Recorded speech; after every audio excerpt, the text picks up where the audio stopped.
क्या आपने कभी सोचा है कि आखिर वो कौन सी शक्ति है जो एक साधारण इंसान को महान बना देती है? वही शक्ति जो एक वैज्ञानिक को खोज करने पर मजबूर करती है, एक खिलाड़ी को विश्व विजेता बनाती है और एक साधु को समाधि तक पहुंचा देती है। क्या वो शक्ति आपके अंदर भी है?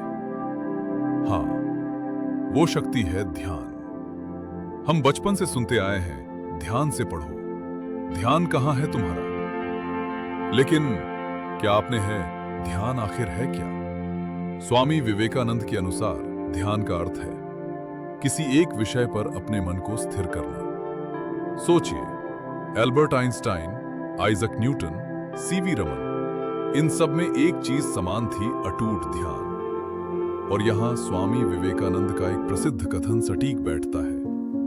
एक विचार लें, उस विचार को अपना जीवन बना लें, उसके बारे में सोचें, उसके सपने देखें, उस विचार पर जिएं। यही वो अवस्था है जहां साधारण और महान के बीच की रेखा मिट जाती है। हम सब कुछ बड़ा करना चाहते हैं, हमारे पास आइडियाज हैं, टैलेंट है, लेकिन क्या हमारा मन स्थिर है? नहीं, हमारा मन हर समय भटकता रहता है और यही हमारी सबसे बड़ी कमजोरी है। ध्यान की 3 अवस्थाएं हैं। पहली अवस्था है धारणा, जब आप मन को एक जगह लगाने की कोशिश करते हैं लेकिन वो बार बार भटकता है। क्या आपके साथ भी ऐसा होता है? दूसरी अवस्था है ध्यान, जब मन धीरे धीरे स्थिर होने लगता है। तीसरी अवस्था है समाधि, जहां मन पूरी तरह शांत हो जाता है और व्यक्ति को अपने शरीर का भी बोध नहीं रहता। भगवद गीता में अर्जुन श्री कृष्ण से कहते हैं, चंचलम ही मनः कृष्ण प्रमाथि बलवद दृढ़म तस्याहम निग्रहम मन्ये वायोरिव सुदुष्करम। अर्थात, हे कृष्ण, मन बहुत चंचल है, इसे नियंत्रित करना हवा को रोकने जैसा कठिन है। तब कृष्ण कहते हैं, असंशयम महाबाहो मनो दुर्निग्रहम चलम अभ्यासेन तु कौन्तेय वैराग्येण च गृह्यते। हे अर्जुन, मन को नियंत्रित करना कठिन है, लेकिन असंभव नहीं। अभ्यास और वैराग्य से इसे जीता जा सकता है। ये बार बार भागता रहेगा, लेकिन तुम्हें बार बार इसे अपने विषय पर पुनः लगाना है। इस तरह ये नियंत्रित हो जाएगा। अब मैं तुम्हें एक ऐसी स्टोरी बताता हूं जिससे तुम्हें ध्यान की चमत्कारिक शक्ति का ज्ञान होगा।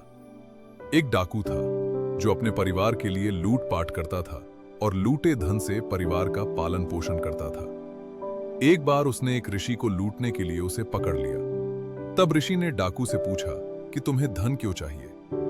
डाकू ने उत्तर दिया, अपने परिवार के लिए। तब महर्षि ने कहा कि क्या वे तुम्हारे इस पाप के भी भागीदार बनेंगे? ये विचार उसके मस्तिष्क में घूमता रहा और एक दिन उसने अपने परिवार से पूछा, क्या तुम मेरे पाप में भागीदार बनोगे? सबने मना कर दिया। उस दिन उसकी आंखें खुल गईं और वही डाकू फिर नाम जप के ध्यान में इतना मग्न हो गया कि उसे आभास ही नहीं रहा कि उसके शरीर पर दीमक जम गए और दिमकों ने शरीर पर वल्मिक छोड़ दिए। और जब उस डाकू की आंख खुली तब वो डाकू नहीं रहा, वो एक महर्षि बन चुका था जिसका नाम पड़ा वाल्मीकि।